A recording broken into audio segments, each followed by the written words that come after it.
So if you're looking to make something really easy for your Unity project, like this brick material here, it's actually super simple to do in Blender, and I'll show you how in just a sec. So first, start out with creating your Blender project. As always, delete everything that's in there, and then you're going to add a plane. You're also going to turn on the statistics so you can see the vert count. Next, we're going to subdivide the plane, and then press Shift R to repeat it. We're going to go until we have about enough verts. I'm going with 500,000, but you can do a little bit less if your computer isn't as powerful. Then go over to Sculpting. So we're going to go Top View, and then what we're going to do is we're going to select the Flatten tool. With the Flatten tool, what we're going to do is we're going to set the strength to about 0.9, 0.95, so it's quite strong. And then what we're going to do next is we're going to set the plane offset. You can do 0.1, 0.25, it depends on how far you want it to stick out of the plane. So then what we're going to do is we're going to go up to mirror and tiling and set tiling on for X and Y. So now you can see that my cursor has little duplicates appearing, so it tiles in X and Y. Next, we're just going to start drawing our pattern. So for these bricks, you're just going to draw some loose bricks. We're not looking for perfection here, so just draw a rough shape, and you don't need to color them in perfectly because it helps create some texture on the surface. So I'm just going to keep going through here and make all these different little brick shapes. I am using a drawing tablet to do the sculpting. I'm using the XP Pen Star G640. I'm not sponsored by them or anything. It's just cheap, about $30 on Amazon, and I find it works really well. It has pressure sensitivity and everything, so if you need a drawing tablet, there are plenty of cheap options out there. So now that we have that, we're going to add just a little bit of extra detail on top. So I'm just adding some bumps in some places around the bricks. Really, there's no perfect way to do this. Just add some stuff wherever you feel like it would be best. You can also hold control and subtract to make some dents if you want at the same time. So next what we're going to do is we're going to go to the Draw Sharp tool. And what I'm going to do is I'm going to outline all the edges around the bricks. So that way it gets just a little bit deeper there. It'll help later on with creating the height map. So the bigger your depth difference, the more you're going to notice it when you put it into Unity. So I'm just going to go around and outline all of these shapes. Like I said before, I use a drawing tablet for this, but you can use your mouse. It's pretty easy to do. So just keep going around these shapes until you feel that you have the depth you want. Of course, you can go back into 3D view.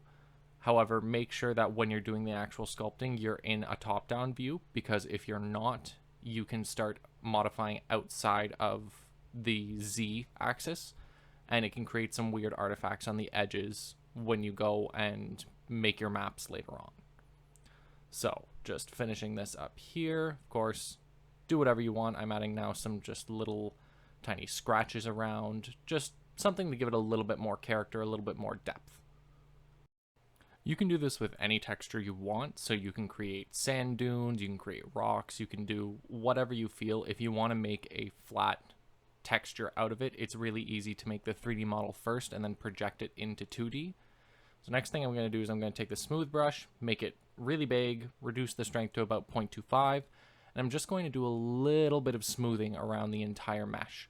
This way it just gets rid of any really hard edges that might be there beforehand. So now if you look around, you can see this mesh has depth to it. It looks like a three-dimensional brick.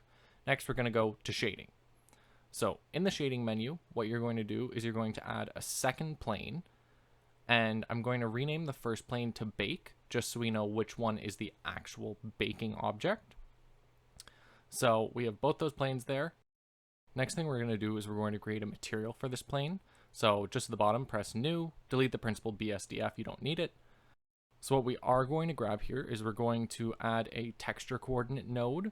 This is an input node, and what we're going to do is we're going to take the generated value, we're going to separate it, and then we're going to take the Z component and set it as the surface. If I hide the other plane, what you can see here is that now what it's doing is it's looking at the lowest vertex and the highest vertex, and it's coloring all of them between 0 and 1. So your lowest is going to be black, your highest is going to be white. This is a really easy way to create a height map without having to actually bake it in the same way, because sometimes with baking you can get some troubles with it. The next thing we're going to get is we're going to get an image texture. So we're going to put that down, and we're going to make a new image texture, 4096 pixels by 4096 pixels, and we're going to name it Bricks Normal. So this is going to be the texture output for our normal map. Next, you want to go to your render settings, change it from Eevee to cycles, and change it from CPU to GPU compute. And then we're going to go down to bake. We're going to set the bake type to normal, and we're going to check selected to active, and then set the extrusion to 0.1. So now we're going to select our other plane first, and then our bake. Make sure that the texture is still selected, and then press bake. So this is what Blender is output. This is our bake normal map. So it looks like any other normal map if you've seen them. However, if you zoom in, you notice that there's these strange pixels. That's because we never shaded the object smooth. So it's directly making each face have a set normal rather than interpolating the normals between the smoothed faces. So if we just go and we smooth it and then we bake it again, now with this bake, you can see that it's smooth because it's interpolating the normals between the faces. So now we have that. What we're going to do is we're going to go up and save the image and save it as whatever you'd like, somewhere you know, somewhere you can find it. So now we're just going to hide our secondary plane from both the scene view and the renderer view, and we're going to create a new camera. With this camera, you're going to want to move it so that way it's above the plane. So just set the height to something like 1 or 2. And then what we're going to do is we're going to go into the camera data, and we're going to set it from perspective to orthographic, and set the orthographic size to the same size as the plane. This plane is size 2, so make sure that it's the exact same size as the plane. Now go into the output and set your output texture to be the same as your normal texture, so in this case 4096 by 4096. And if you look over top, you'll see that the camera stretches to the exact edge of the plane. It's a good way just to make sure that everything is right. Now, because we already have our material set up, we can just go up and render the image. Now, depending on the power of your GPU, as well as the size of the image you're using, this might take a few minutes, but with this, we have this outputted texture. This is basically just a direct image showing what the material was. So we now have that height value from 0 to 1, and that is what this image is going to represent in our height map. So now we have that, we'll save it, and we'll move over to Photoshop. By no means do you need Photoshop for this. You can use GIMP, you can use any free tool. I'm just using it for one very useful feature, which is the pattern preview. If you turn on the pattern preview, it automatically tiles the image. So you can see from our tiled image here, there are some strange artifacts appearing in a few places. That's because of when we were sculpting, the edges got a little bit warped. So this is why we make the plane a little bit larger than we need, and the image is a little bit larger than we need, because for both of these, there are some strange artifacts appearing on the edges. So what we're going to do is instead we're going to crop these down. So I'm going to shrink them to half the size, 2048 by 2048, and take the very middle of the image. When I crop this down, if I turn on the pattern preview again, what you'll be able to see is that now it tiles perfectly and there are no strange artifacts between the edges. This is a bit of a roundabout way to do it. You don't have to do it this way, but this way ensures that your images are going to perfectly tile with each other, and that way your material seams nicely. So I do it for both of them.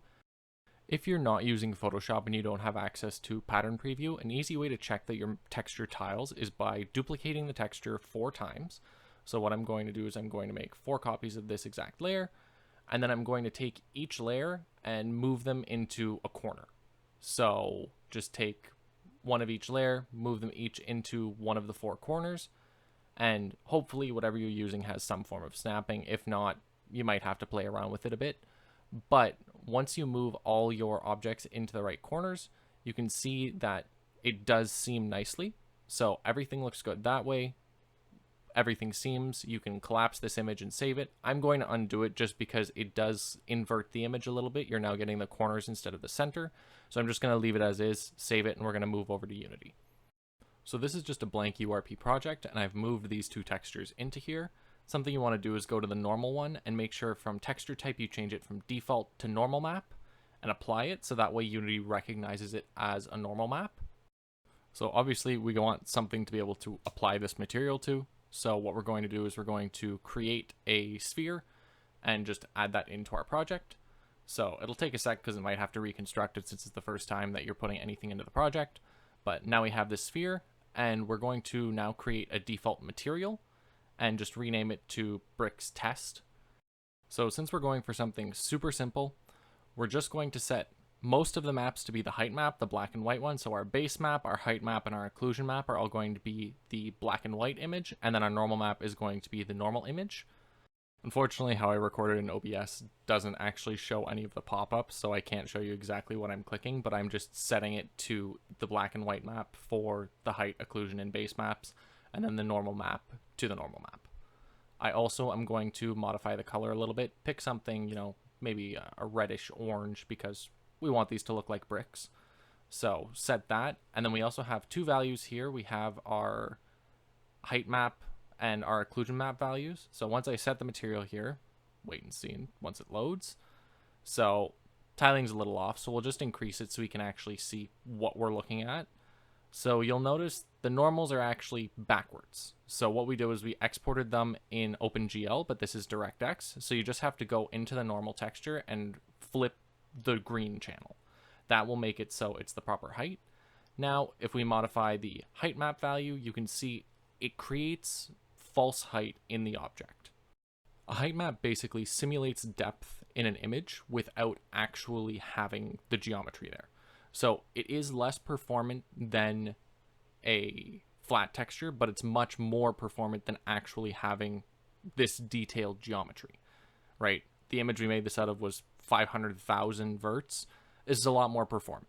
So there is no actual depth to it when you look on the edge, but when you look from the front, there does appear to be some false depth. The ambient occlusion controls how the lighting engine responds to it, so what should be blocked relative to light. You can also play with the metallic and smoothness values to get the desired effect that you want. Something else is this is also just multiplying the color by the base map. You can also take that base map into your image editor and apply colors how you want, so that way there's a little bit more depth, because right now it's just applying the same color evenly across the entire thing.